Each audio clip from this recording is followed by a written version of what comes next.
وعلى سيد الأنبياء والمرسلين وعلى آله الطيبين وعلى صحبه أجمعين أما بعد بسم الله الرحمن الرحيم باب قول النبي صلى الله عليه وسلم بني الإسلام على خمس وهو قول وفعل ويزيد وينقص.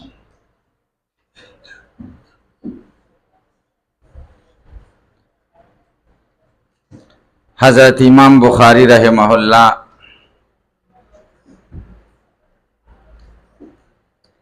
د محدثینو دعوه ذکر کړي. د محدثینو د دعوی دو جز دي. یو جز اثبات د ترکیب د ایمان دی او دویم جز اثبات د زیادت او نقصان دی په ایمان کې.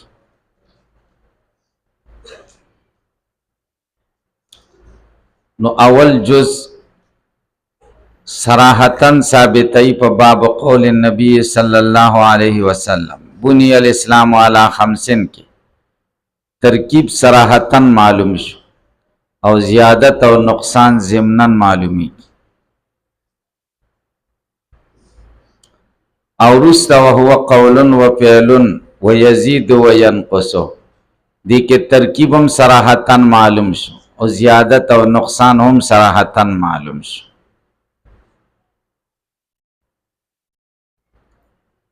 پا اثبات د ترکیب کی رد کئی پا مرجع و متکلمینو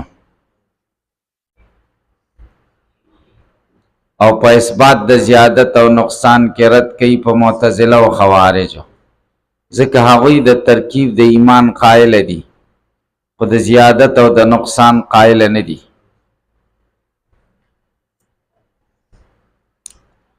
باب قول النبی صلی اللہ علیہ وسلم باب دے پا بیان دا قول دا نبی صلی اللہ علیہ وسلم کی بنی الاسلام علی خمسن اسلام اخودل شوے دے و جوڑ شوے دے پا پینزو بنیادونو.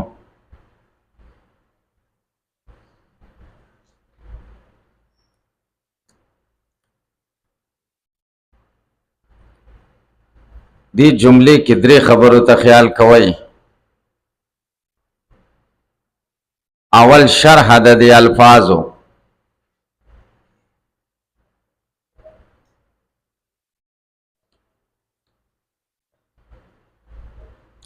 دویم استدلال دا امام بخاری رحمہ اللہ دا دی جملینا دریم جواب دا متکلمین دا طرفا امام بخاری تا. اول شرح دا دی الفاظو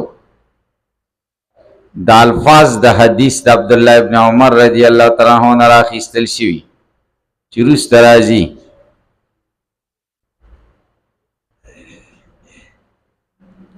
دی که وی دا اسلام بنا پا پینزو بنیادونو دا پا پینزو ستنو دا.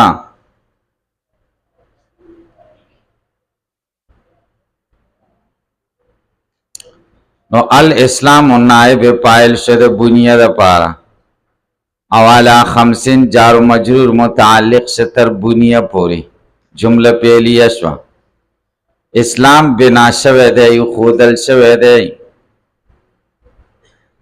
پا پینزو بنیادونو باندی پا پینزو ستنو.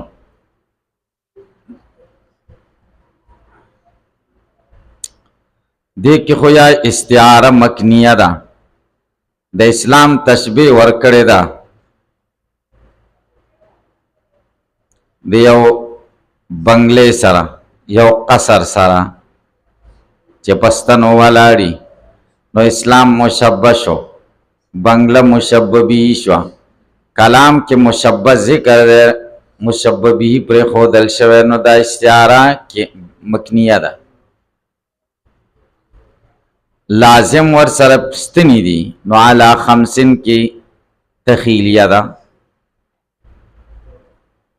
دویم قول دا رچنا استعاره مکنیه پکی ندا استعاره تمثیلیه دا پکی. استعاره تمثیلیه دی تاوی چې د مجموعي تشبیه د مجموعي سره ورکړی شي.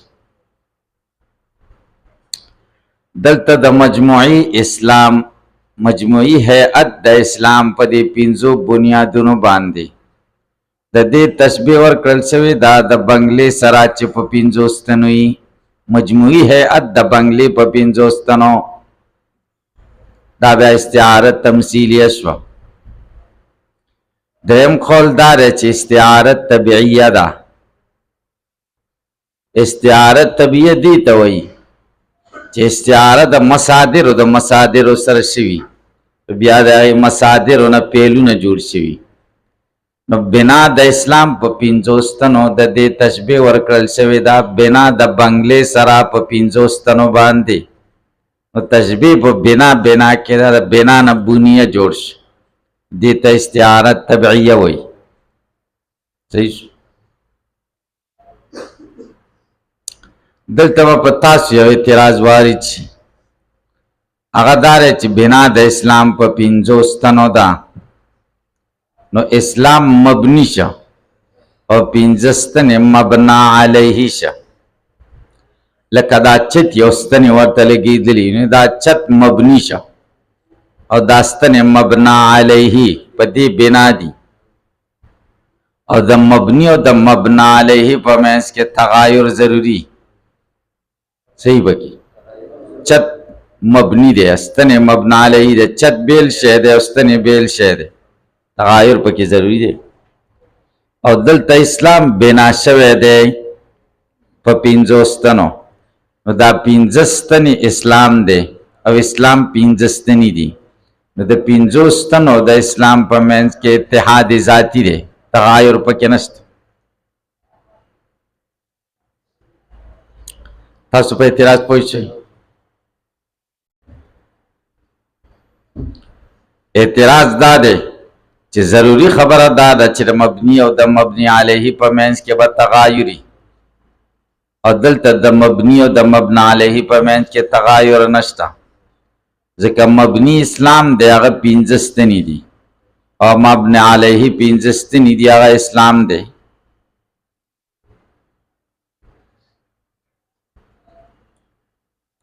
تاسو به دوه جواب وکئ.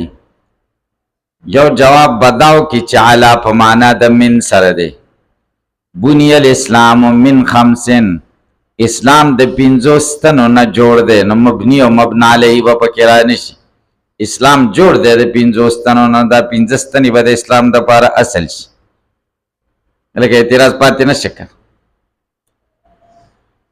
دویم جواب بداو کوي چې د مبني او د مبنا علیه په منځ کې تغایر اعتباری هم کافی دی. دلته اگر چې ذاتی دغه اتحاد دی و اعتباری تغایر دی پکې، چې من حیث المجموع واخلې نو اسلام دی، او احاد و احاد ته چې وګورې نو بیا پنځه ستنې دي. چې مجموعي ته وګورې نو څه دي؟ مبني دی، مبني چې اسلام، او کل پردن ته چې وګورې مبنا علیه دی چې دعایم دي، بنیادونه دي پنځه. لکه پې پوه شي. او مجموعه خو د احادونه غیري کړه. تاسو ته ما قصه کړې وه مشکات شریف کې، طالب دا ګیو قصه چې مجموعه د دغه نه افرادونه جدایي کړه، دا یو، دا دوه، دا درې، دا څلور، دا پنځه، دای مجموعه. دا څو دي؟ پنځه. مجموعه د احادونه غیر ده. تاسو به خبره پوه شئ. خو مجموعي ته وجود نشته، مګر وجود د افراد وجود دی. لکه پې پوه شئ که پې پوه شئ. نو دلته هم دقه شان دی، د مبني او د مبنا علیه په منځ کې تغایر شته، اگر که اعتبارا دی همدغومره تغایر هم کافي دی. دویم بحث وجه د استدلال د امام بخاری د دې الفاظو نه. امام بخاری استدلال کوي چې حدیث کې راغله چې اسلام جوړ دی د پنځو څیزونو نه، نو اسلام مرکب شه، ترکیب پکې راغی.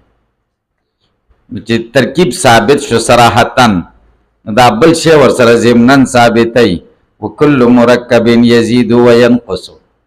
هر مرکب کې زیادت او کمی راځي نو په اسلام یزيد و ينقص هلکه تاسو به پوه شئ که به پوه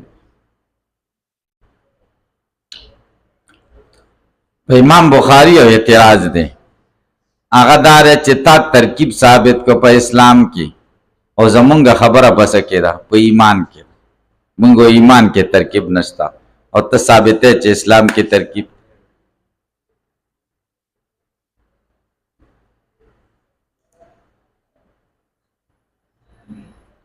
نو جواب دا ہے چې محدثین او د امام بخاری په نسبت باندې ایمان او اسلام کې اتحاد ذاتی او تغایر اعتباری دی دواړه یو شی دي متحد دي مصداقا اسلام کې ترکیب راتلل دا په ایمان کې ترکیب دی اندهم زمو متکلمین په نسبت نه تاسو په پوه شئ نو مونږ جواب کوو استدلال د امام بخاری تا جواب دا کو چې ترکیب دې ثابت ک په اسلام کې د دین مونږ انکار نه کو او زمونږ اختلاف پچا کړي په ایمان کې دای کې ترکیب نه ثابت شوی لہذا دا په مونږ حجت نشي کېده دویم جواب کو زو به منو چې اسلام او ایمان یو شی دی اسلام کې ترکیب دا بعینه په ایمان کې ترکیب دی دا به منو خدا سے دلته دا ترکیب چراغل ادا په اعتبار د مومن به سره په اعتبار د چا سره مومن به سره او زیادت او نقصان چې راځي دا په اعتبار د مومن به سره راځي هیڅ اعتراض نشته دویم دلیل د امام بخاری دویم دعوه ذکر کوي وهو قول وفعل ويزيد وينقص دا هو ضمیر چا تراجه ده بعضی و اسلام تراجه ده چې اقرب المذکورین ده بیا مونږ ویلی شي چې زمونږ خبره په اسلام کې نه ده په ایمان کې ده او دلته قولون او فعلون تا اسلام ثابت کړ دویم قول دا دی چې هو ضمیر ایمان تراجع دی اگر چې ابعد المذکورین دی خو مقصود دی ځکه بحث د کتاب الایمان دی نو هو دا ایمان قول او فعل دی نو مرکب شو ويزيد وينقص زیاتیږي او کمیږي یزيد کی ضمیر ایمان تراجه دی ینقصو کې هم دا ایمان زیاتیږي او کمیږي هم داوی دواړه جزونه صراحتاً ثابت اول جز په قولون او فعلون کې او دویم جز په یزيد وينقصو کې تاسو خبره ورسېدې اوس په تاسو یو اعتراض وارد چې امام بخاری ترکیب د ایمان ثابت ہے وهو قول و فعل کی ترکیب ثابت و دعوی دا د ایمان مرکب دی د اجزاء ثلاثه چې قول شو فعل شو تصدیق شو او دلته ذکر کړي دوه سيزونه دي چې ذکر کړي ایمان قول او فعل د تصدیق ورته ذکر کړي تاسو خبره باندې پوه شئ کې تاسو به جواب وکړئ تصدیق اتفاقی او اجماعی داغی په جزئیت کې د چا اختلاف نه ونه هغه ذکر نک د سی اجزاء ذکر کړ چې متکلمین او د مرجئو په کې اختلاف دي او نه منی چا قول او فعل دا یو جواب دیم جواب بداو کوي چې تصدیق په قول کې داخل دی ځکه قول نه مراد اقرار دی او اقرار او قول دو قسمه دی یا به قول د لسانی او یا به قول د قلبی قول د قلب چې کوم دی دا تصدیق شو او قول د لسان دا قول شو اقرار شو دریم جواب بداو چې په فعلون کې داخل دی ځکه فعل دو قسمه دی یا به فعل د قلبی او یا به فعل د جوارح وي که فعل د قلب نو دا تصدیق دی او که فعل د جوارح نو دا عمل دی هلکه تاسو په خبره پوه شئ درې جوابونه مو دا ایمان قول او فعل دی او تصدیق دی نو مرکب شو اوس اعتراض دی چې دعوه خدا د ایمان عبارت د درې سيزونه ده تصدیق اقرار او عمل نو دلته قول خو اقرار تصدیق پکې ضمنن راغله او فعل ذکر کا عمل خو پکې رانغه تاسو په خبره پوه شئ تاسو به جواب وکړئ چې مختلف نظرونه دي یو نظر دا دی چې قول او فعل مترادفین دي، نو چې فعل ویلی قول عمل پکې راغی، فعل او عمل مترادفین دي، دا یو.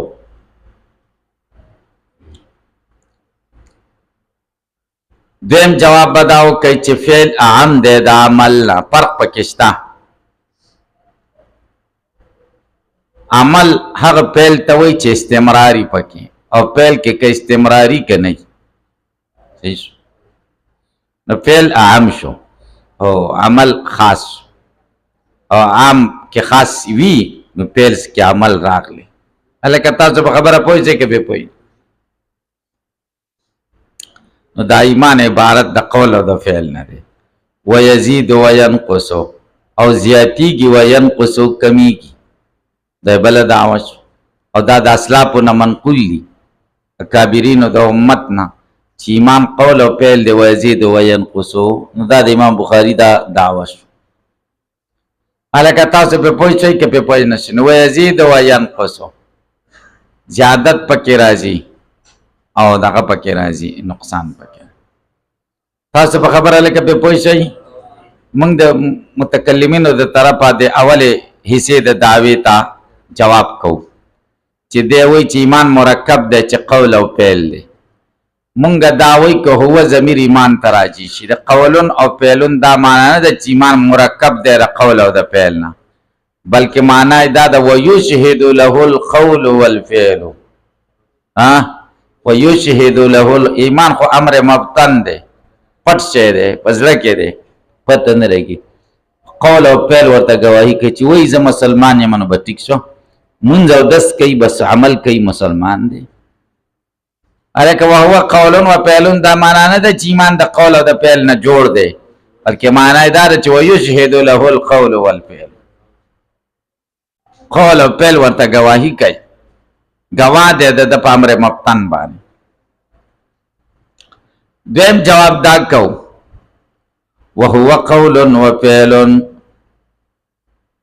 وهو دا ایمان قول و فعل معنا ینجلی بالقول والفعل، ښکار کیږي په قول او فعل باندې، یتجلا بالقول والفعل، ښکاروالی په قول او فعل سره راځي. ایمان خو د زړه کیفیت دی، موږ له پته نشته، په قول او فعل ښکاره کیږي که نه، دا یې مطلب.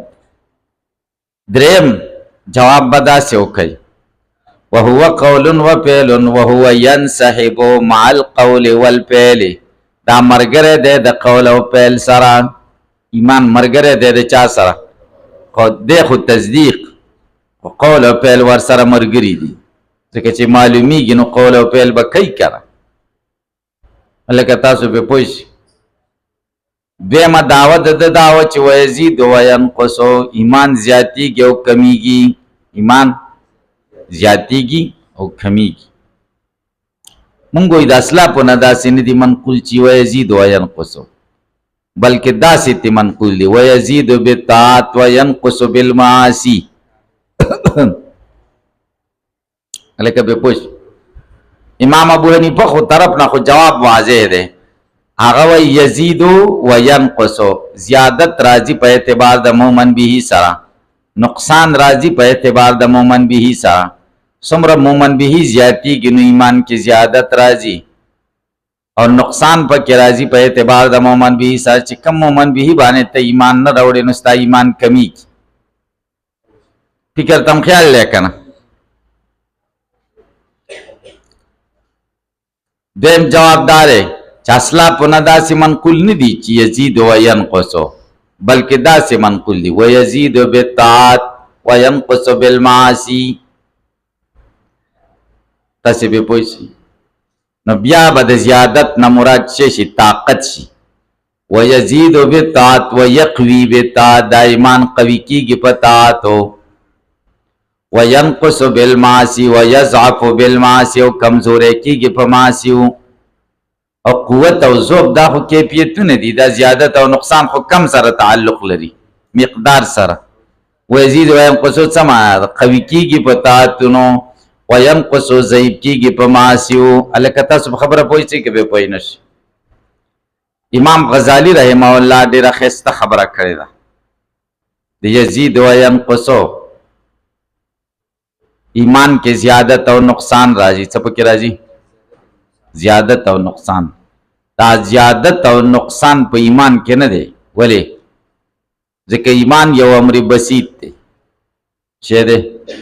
یہ امر بسیط دی او کیفیت دی، او په کیفیاتو کې خو زیادت او نقصان پکې نه وي. کیفیاتو کې خو زیادت نه وي کنه، او نه پکې نقصان وي. نو دا زیادت او نقصان چې دلته ایمان ته منسوب شوی، ویزیدو ایمان زیاتیږي، وینقصو او ایمان کمیږي. زیادت پکې راځي او څه پکې راځي؟ کمی. او موږ خو د زیادت او د کمی قائل نه یو کنه. څه قائل نه یو؟ بلکې موږ وایو چې ایمان لا یزیدو ولا ینقصو، نه پکې زیادت راځي نه پکې کمی راځي.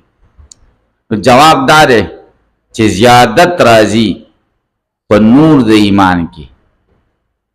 ایمان خو دی، زیادت راځي په اثر د ایمان، نقصان راځي په نور د ایمان کې، نقصان راځي په اثر د ایمان کې. څه کې راځي؟ اثر دی. نفس ایمان کې نه، نفس ایمان کې. ځکه که نفس ایمان کې شي نو زیادت په عمل کې راځي، عمل سره راځي. زیادت په څه راځي؟ چې عمل څوک زیات کوي نو ایمان به زیات. او عمل خو جز د ایمان دی. محدثین خو وایي چې ایمان د څو څیزونه، نو زیادت خو بالجز نه راځي، زیادت خو بالغیر راځي، بالخارج راځي. یلکه سره نشي ویل چې زاد زیدن براسه، زید په سر زیات شو، بلکې داسې وایي زاد زیدن علی امامته، په پټکي زیات شو، غټ شو. په سر خو نه غټېږي که نه، جز دی. ویزید دا معنا نه ده چې زیادت په عمل سره راځي، بلکې زیادت په امر خارج سره راځي چې هغه اثر دی او هغه نور د ایمان دی. او نقصان هم په اثر او نور سره راځي، دا پکې داخل نه دی. دا په ایمان کې زیادت او نقصان نه دی. هلکه تاسو په خبرو پوه شئ که پې پوه نه شئ. د دې دعوې دپاره 14 دلایل قایموي. څو؟ 8 صریح نصوص دی آیاتونه او 15 آثار دي. هغه آیاتونه د ذکر کوي چې کوم آیاتونو کې نسبت ته زیادت شوی دی ایمان. صحیح شونه دی وی ګور ایمان کې زیادت راځي. خود دا استدلال د آیاتونو نه بنا په دې خبره دی چې ایمان، اسلام، هدایت، یقین دا الفاظ مترادف دي. لکه په بعضی ځای کې هدایت ته نسبت شوی، بعضی ځای کې نسبت ته زیادت شوی دی، بعضی ځای کې اسلام ته شوی، بعضی ځای کې یقین ته شوی، ایمان ته شوی. لکه تاسو به پوه شئ نو دې ټول مترادف کړي. موږ ټول مترادف نه ګڼو، موږ ټول جدا جدا ګڼو، لہذا دا استدلال په موږ نه صحیح کېږي. لکه تاسو به پوه شئ. دا یوه خبره. دویمه دا ده چې اکثر آیاتونو کې زیادت ثابت شوی، نقصان نه دی ثابت. نو نقصان ته معلومیږي په طریقې د تلازم سره، ځکه زیادت او نقصان په منځ کې نسبت ته تضاد دی. تقابل د څه دی؟ تضاد دی. قابل د تقابل تضاد دی ته کوم ځای کې چې صلاحیت د زیادت وي، هغه ځای کې به صلاحیت د نقصان هم. چې زیادت پکې راځي نو نقصان به هم پکې ورسره خود به خود. چې زیادت ثابت شو، نقصان ورسره په طریقې د تقابل سره ثابت دي. هلکه په تاسو به خبرې ګډوډه شوي نه وي، ستړي شوي خو نه یې که نه چې خبرې ګډې وډې شي بیا طالبان ستړي شي. ستړي یې ما ته ښه متوجه یې. اوس ګورئ آیت ته. قال الله تعالی، الله وی لیزدادو ایمانا ما ایمانهم، د دې دپاره چې دوی ایمانونه زیات کړي د ایمانونو د دوی سره. دا ایمانن وجه د استدلال دا ده، دا ایمانن دا تمیز دی د نسبت د فاعل نه پیل ته. د یزدادو چې دوی زیات کړي، نسبت د فاعل چې پیل ته شوی دی کې ابهام و، رفع د ابهام په ایمانن سره وشو. او تاسو ویلي دي چې تمیز په حقیقت کې فاعل او یا مفعول. تاب زید النفس اصل کې څه دی؟ تاب نفس زیدن څه دی نفسن تمیز و تمیز په حقیقت کې څه محول عن الفاعل کړه نو دلته لیزدادو چې دوی زیات شي ایمان د جهت د ایمان نه نو اصل عبارت داسې ده لیزدادو ایمانهم مع ایمانهم چې د دوی ایمان زیات شي نو دلته د یزدادو دپاره ایمانهم فاعل شو د پیل نسبت چاته وشو فاعل ته چې ایمان دی زیادت نسبت فاعل ته وشو آیت کې او تاسو وایئ چې ایمان نه زیاتېږي او قرآن کې راغله هلکه تاسو بې پوه شئ دا آیت کریمه په صورت فتحه کې دی شپږیشتمه پاره کې او دا د غزوه حدیبیې باره کې نازل شوی رسول الله صلی الله علیه وسلم د 1500 صحابه سره د عمرې په نیت د مدینه منورې نه ووتو حدیبیې مقام ته چې لاړه حدیبیه اوس د جدې او د مکې په منځ کې ده کافرانو اطلاع راغله د کافرانو د طرفه چې نه دي پرېږدي که ورلې خونریزي او جنګ به وشي مزه د په دغه کې پړاو واچاو حدیبیه کې پړاو واچاو عثمان رضی الله تعالی عنہ مدینه مکې مکرمې ته مذاکراتو دپاره ولېږه وروسته خبر راغی چې عثمان رضی الله تعالی عنہ شهید 1500 کسانو سره نبی کریم صلی الله علیه وسلم بیعت وکړ دې ته بیعت علی الجهاد وی او بیعت علی الموت وی تر مرګه پورې به نه شاته کېږو جنګي او دا بیعت یې به داسې حال کې وکړو چې لا دوی د جنګ په اراده نه وتلي او نه ورسره د جنګ ساز و سامان او دومره جذبې او جوش او خروش سره وکړو چې داسې پکې و چې یو صحابي 3 کرته بیعت وکړو سلمہ ابن اکوا په ابتدا کې هم وکړو په وسط کې هم وکړو په اخره کې بیعت او رسول الله صلی الله علیه وسلم د عثمان د طرفه بیعت وکړو و عثمان که جندی دا زما لاس د عثمان لاس شما سره بیعت وکړو تاسو په خبرو پوهېږئ که نه پوهېږئ نو دا صحابه کرام جنگ له تیارو او دا ویلې چې بدر کې مونږ 314 و خدای مونږ له فتح راکړه اوس خو 1500 وایو نو اوس ولې ورسره نه جنګېږي دوی به مونږ څنګه نه پرېږدي مذاکرات وشو صلح وشو صلح کې ډېرې خبرې داسې وي چې ظاهره کې مسلمانانو له پکې نقصان و خو نبی کریم صلی الله علیه وسلم ته وحی سره معلومه وه چې دا صلح د فتح مقدمه ده یوه پکې دا وه چې موږ نه څوک درځي تاله ته به موږ له حواله کې او تا نه چې څوک راځي موږ به نه حواله کوو 10 کاله به زموږ او ستاسو منځ کې جنګ بندي او تاسو به اوس واپس کېږئ کال له به بیا عمرې ته راځئ 3 ورځې به مکه کې اوسېږئ وسله مسله به در سره هېڅ هم نه وي هلکه تاسو په خبره پوه شئ که پرې پوه نه شئ نو صحابو ته دا د منلو نه و فطرتن او طبعن دا نه منله چې دی که خو زمونږ تذلیل دی او مونږ خو طاقت کیو څنګه واپس خو رسول الله صلی الله علیه وسلم باندې خو وحی نازلېده او دوی دا خیال چې دا د نبی علیه السلام خپل اجتهاد دی وحی نه ده عمر رضی الله عنه ټولو نه زیات خفه و تاسو واقعات اورېدلي که نه صحیح ده یا نبی کریم صلی الله علیه وسلم قربانی کوله دم احصار څاروي قربانی کول صحابو ته ویلې دا څاروي قربان کوي احرامونه لرې کوي ځئ چې واپس شام نه کول ټول خفه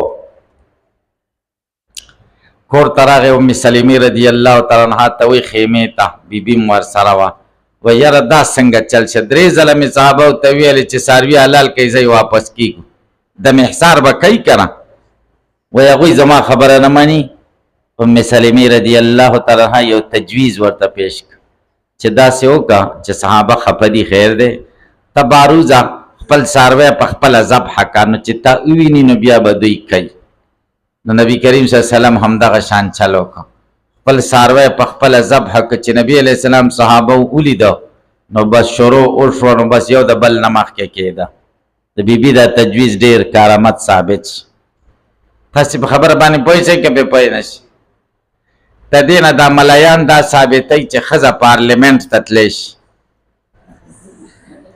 ولې وایي پارلیمنټ کې خو د ښځې نه مشوره اخیستل کېږي پارلیمنټ د ممبرانو نه خو مشوره اخیستل کېږي که نه او نبی علیہ السلام د ام سلمې نه مشوره واخیسته. نو ګوره منګه وای د ښځې نه مشوره د حکومت په کارونو کې مخیستل پکار دي، خو چې خاوند ورشي او خاوند د بادشاه یا د پارلیمنت ممبر یا وزیر اعظم او د ښځې سره مشوره په کور کې وکړي نو ټیک دی، خبره زموږ په څه اعتراض نشته. صحیح دی که نه؟ صحیح ده که نه؟ ودي کی او دا چې هلته یي نو هلته ورسره خاوند دی که دا نور خلک دي او هلته مشوره یې که ټیبل یې ټکوي ټیبل یې ټکوي یو نارې وهي ګورئ دا ښځې نارې وهي او مخونه یې لوسي او بربنډي نو د دې نه دا نسه مشوره ترې ثابتېږي چې ښځه په امورو د مملکت کې د حکومت په امورو کې ښځه مشوره ورکولی شي دا ترې ثابتېږي. ټیک شوه؟ خو چاله به مشوره ورکوي؟ خپل خاوند ته که دا ممبران ټول خاوندانې نو به ټیک ده، زموږ څه اعتراض نشته. او دا خو نه دي خاوندانې، دا ملیانو نه به تاسې دا اورئ، دا ملیان وایي یې چورانه ده د چا نه ده، دا ملیان به درته دا وایي. دا خبرې بیا تاسو ته بل څوک نه کوي، دا زما نه اورئ. ګورئ که زه نه یم تاسو یقین وکئ دا زموږ غوندې ملیانو نه به دا اورئ چې د سیاستونو کې نه دي، چې کوم پکې دي هغه ملیان تاسو له دا خبرې نه کوي. مونږ آزاد ملیان یو، آزاد پیژنئ، باټو چاټو کې نه یو. تاسو پوهیږئ چې زه آزاد ملا یم، ملیانو له ښه ویم، ملیانو له خو غلطو خبرو له ښه نه ویم. علماو غټ خلک دي، د علماو خپو ګرد له هم عوام نشي رسېدی، دې باندې به یقین ساتو. که ملا ګناهګار هم شي نو څه دی د امینه ښه دی. دې باندې خو پوهیږئ غوښه که اوس وځیم د دالو نه دې ځای پورې زه متفق یم. خو د دې نه اخوا چې ملا غلط کار کوي نو صحیح ورته نه وایي، هغه ګناه کار کوي نو موږ به ورته ثواب وایو که ګناه به ورته وایو. زه هغه ملا نه یم چې د ملا ګناه ته ثواب وایي. زه به تاسو پوهیږم نور تاسو خپله غوښه د چر څه کوئ نو دا به تاسو ته وایي چې دا ام سلمې رضی الله تعالی ما سره کتاب دی په هغې کې دا لیکلي دي، تاسو په خدای یقین وکئ هغې کې دا لیکلي دي. ام سلمې رضی الله تعالی عنها مشوره ورکړه، رسول الله صلی الله علیه وسلم پې عمل وکړه، بهترینه مشوره وه. نو بس ښځې چې کوم دی مشوره ورکړه نو صلح وشوه. په دې لاره کې صورت فتح نازله شوه، نبي علیه السلام چې واپس الله تعالی ورته لیزدادوا ایمانا مع ایمانهم وانزل څنګه د آیت مخکې وانزل السکینة علیهم، خدای اطمینان په دوی نازل کړه چې پوه شو چې د رسول الله دا فیصله د وحی ده، چې کله قرباني وکړه نو پوه شو چې دا فیصله د وحی ده نه ماتېږي. مخکې خو د دوی تمه وه که نه چې کېدای شي نبي علیه السلام د فیصلې نه واوړي چې پوه چې زه به یې وکړه چې فیصله وحی ده. الله دا آیت نازل کړه وانزل السکینة علیهم، خدای اطمینان په دوی نازل کړه څه دپاره؟ لیزدادوا ایمانا مع ایمانهم، چې د دوی ایمانونه د شته ایمانونو سره زیات شي. امام بخاري وایي چې ګورئ زیادت د ایمان ثابت شو، دا یو دلیل شده ده چې د ایمان زیادت راغی. نو منګه څه جواب کو؟ منګه جواب دا کو لیزدادوا ایمانا مع ایمانهم، اثر د ایمان زیات شو چې یقین دی، اثر د ایمان زیات شو چې سکینه ده. سکینه او یقین دا خو ایمان نه دی، دا خو اثر د ایمان دی، د ایمان اثر زیات شي. لکه رڼا خو دننه شته دی، رڼا څنګه ده؟ رڼا شته دی خو دغه دی چې بجلي پې تیزه شوه، بجلي پې څه شوه؟ تیزه شوه، نو رڼا زیاته شوه، نفس رڼا خو شته که نه. یا لکه مونږ وایو ایمان په دوه قسمه دی، یو مطلق ایمان دی، یو ایمان کامل دی. زمونږ اختلاف په مطلق ایمان کې دی او دلته زیادت چې راغلی دا په ایمان کامل کې راغلی دی، نو خو مونږ څه انکار نه کوو که بس دی. دا دې کې لږ خبرې شته دی دې خبرو کې. زه تاسې ته دا ویم انشاءالله چې دې بابونو ټولو کې هم دا خبرې دي، کتاب الایمان ټول کې دا خبرې دي، تاسو به لږ تکړه شئ انشاءالله دې سره به مانوس شئ.